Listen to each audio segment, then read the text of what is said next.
Question 4. Find k if the following equations are consistent. Kx plus 3y plus 1 equal to 0, x plus 2y plus 1 equal to 0, x plus y equal to 0. Now these three equations are linear equations in two variables x and y.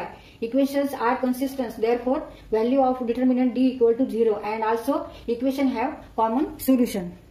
आता इथे आपण आधी determinant लिहू आणि त्याची value equal to 0 घेऊ आणि त्यावरून आपण k ची व्हॅल्यू काढू.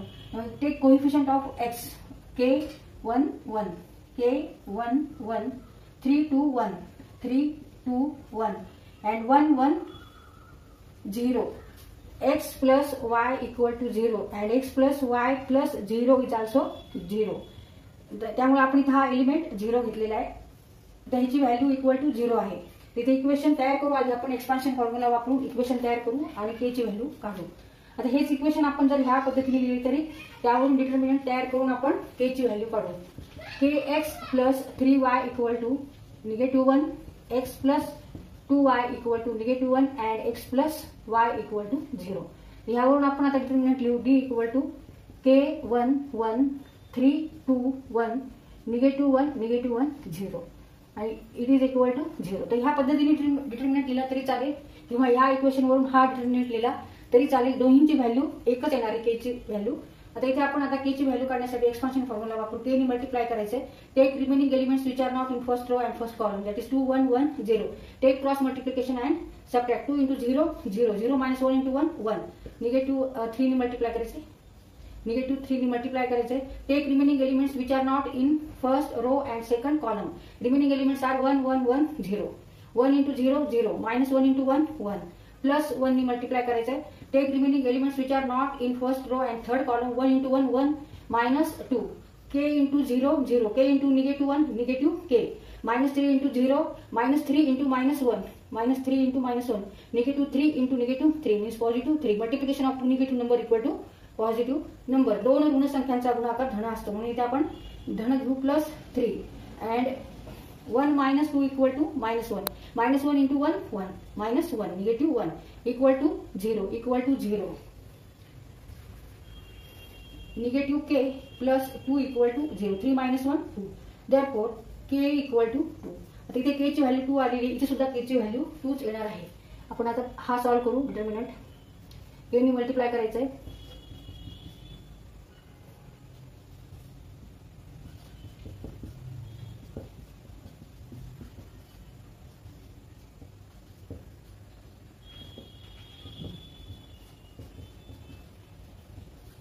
therefore k equal to 2. तर इथे सुद्धा k ची व्हॅल्यू 2 आलेली. इक्वेशन जरी आपण असे लिहून परत डिटर्मिनंट तयार केला किंवा ह्याच इक्वेशन वरून हा डिटर्मिनंट लिहिला आणि k ची व्हॅल्यू काढली तर कशी येते सेम व्हॅल्यू येते. k equal to 2. आता इथे आपण कॉमन सोल्युशन आहे का नाही ते चेक करू आणि त्यावरून k ची व्हॅल्यू काढू. तर इथे आपण आणि ह्या दोन इक्वेशनचा विचार करू. ह्यावरून आपण x आणि y ची व्हॅल्यू काढू आधी आणि ती फर्स्ट इक्वेशन मध्ये ठेवू. Equal to 1 means x plus 2y equal to -1.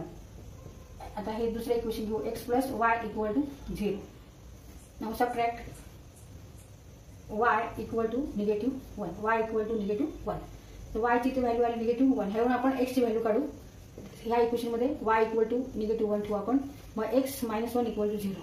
Therefore x equal to 1 x equal to 1. इथे x कट होतील. x -x equal to 0 plus y equal to -1 -1 -0 means -1. आता x आणि y च्या किमती आपण फर्स्ट इक्वेशन मध्ये ठेवू. k ची व्हॅल्यू काढू. k x is here 1 plus 3 -1 y equal to -1 plus 1 equal to 0 k -3 plus 1 equal to 0 3 × -1 -3 k -2 equal to 0. therefore k equal to 2.